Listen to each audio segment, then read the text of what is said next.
হাইকোর্টের অনুমতিতে ডিপিএসসি এর হল রুমে রক্তদান শিবির স্থির। কুস্তি United primary teachers welfare association একটি অরাজনৈতিক প্রাথমিক শিক্ষক সংগঠন। দীর্ঘদিন ধরে প্রাথমিক শিক্ষকদের দাবি দাওয়া আদায়ের লক্ষ্যে আন্দোলন করে আসছে এই সংগঠনটি। রবিবার সংগঠনের বাঁকুড়া জেলা শাখার পক্ষ থেকে একটি স্বেচ্ছায় রক্তদান শিবির অনুষ্ঠিত হলো বাঁকুড়া জেলা প্রাথমিক শিক্ষা সংসদের হলঘরে। এদিনের এই রক্তদান শিবিরে বাঁকুড়া জেলার 100 জন রক্তদাতা রক্তদান করেন।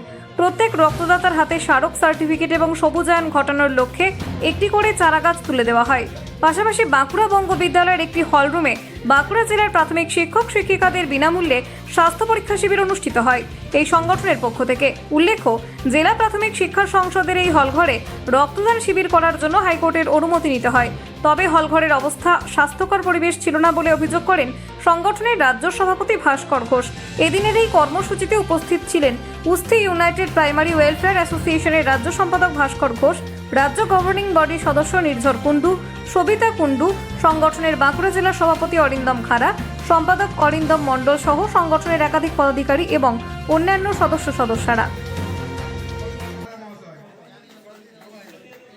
কথাটা আপনি ঠিকই বললেন যে লড়াই করে পশ্চিমবঙ্গে বর্তমানে যা পরিস্থিতি তাতে একটা রক্তদান শিবির করতে গেলেও এখানে লড়াই করতে হয়। আমরা কুস্তি United primary teachers welfare association সম্পূর্ণ দলীয় রাজনীতির বাইরে থাকা একটা সংগঠন। আমরা শিক্ষার স্বার্থে, শিক্ষার্থীদের সাথে, সাধারণ মানুষের স্বার্থে আমরা কাজ করে চলি সারা বছর। প্রচুর রক্তদান শিবির করা হয়। বাঁকুড়াতে আজ থেকে 2 মাস আগে আমরা এখানে আবেদন জানিয়েছিলাম যে এই ডিপিএসের যে বড় হল ঘরটা আছে সেখানটাতে রক্তদান শিবির করার। বাঁকুড়ার এই হল ঘরটা কেন আমরা চয়েস করেছিলাম, তার কারণ হচ্ছে কম ভাড়াতে পাওয়া যায়। হঠাৎ করে আমাদের হল এটাকে আটকানোর জন্য 16ই জুলাই আমাদেরকে চিঠি পাঠিয়ে জানানো হলো মেল মারফত। তার আগে কিন্তু মৌখিক সম্মতি দেওয়া হয়েছিল যে হ্যাঁ আপনারা করতে পারেন, যে এটাকে ক্যান্সেল করা হবে। তার আগে ডেকে পাঠানো হয়েছিল, বলা হয়েছিল যে উপরের চাপ আছে, আপনাদের ওখানে ক্যাম্প করা যাবে না। তারপর আমরা আরও অবাক হয়ে দেখলাম যে ডিপিএসসি এখানে নিজে ক্যাম্পের উদ্যোগ নিলেন, পিছনে পর্দার আড়ালে শাসক দলের সংগঠন তারা থেকে পড়ে ক্যাম্পটা করলেন। খুব ভালো জিনিস, তাতে অসুবিধা কিছু নেই। রক্তদান শিবির যত বেশি হবে তত ভালো, কারণ গোটা রাজ্য জুড়ে রক্তের সংকট চলছে। তখন আমরা ঠিক করলাম, আমরা যখন আবেদন নিবেদনের কাজ হলো না তখন ঠিক করলাম যে এটাকে নিয়ে এবার এনাফ ইজ এনাফ হাইকোর্টে চ্যালেঞ্জ করা হোক। হাইকোর্টে আমরা সিঙ্গেল বেঞ্চে চ্যালেঞ্জ করলাম, হাইকোর্টে আমরা মামলা জিতলাম। আমরা ভেবেছিলাম যে শিক্ষা প্রশাসনের সাথে যেসব মানুষজন যুক্ত আছেন তাদের অন্তত মানবিকতা এবং যুক্তিবোধ, সামাজিক ন্যায়বোধটা অন্তত মরে যায়নি। আমরা অবাক হয়ে দেখলাম যে তার একদিন পরেই তারা হাইকোর্টের ডিভিশন বেঞ্চে চ্যালেঞ্জ করলেন।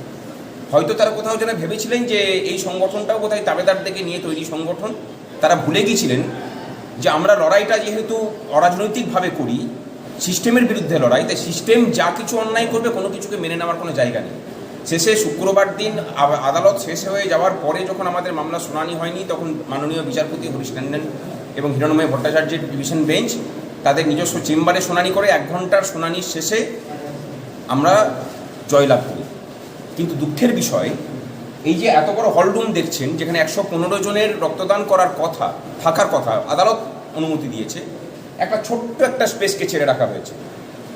যে অস্বাস্থ্যকর পরিবেশের মধ্যে রক্তদান করতে হচ্ছে না, হাওয়া বাতাস খেলছে, সমস্ত জানলাগুলোকে ঘিরে দেওয়া হয়েছে দিয়ে। আপনারা পারলে পরে একবার দেখান, গোটা রাজ্যের মানুষ দেখুক যে রক্তদান শিবির করার জন্য একটা সংগঠনকে, যেখানে সারা রাজ্য জুড়ে রক্তের আকাল চলছে, হাইকোর্টে যেতে হচ্ছে, পারমিশন নিয়ে আসতে হচ্ছে। তারপরেও প্রশাসন চেষ্টা করে যাচ্ছে কত রকমভাবে আদালত অবমাননার কাজ করা যায় এবং কত রকমভাবে অসুবিধার সৃষ্টি করা যায় যাতে রক্তদানটা আমরা করতে না পারি। এই শিক্ষা প্রশাসনের সাথে যুক্ত ব্যক্তিদেরকে এই জায়গাতে দাঁড়িয়ে ধিক্কার জানিয়ে গেলাম, তাদের ওই নিম্ন মানসিকতাকে।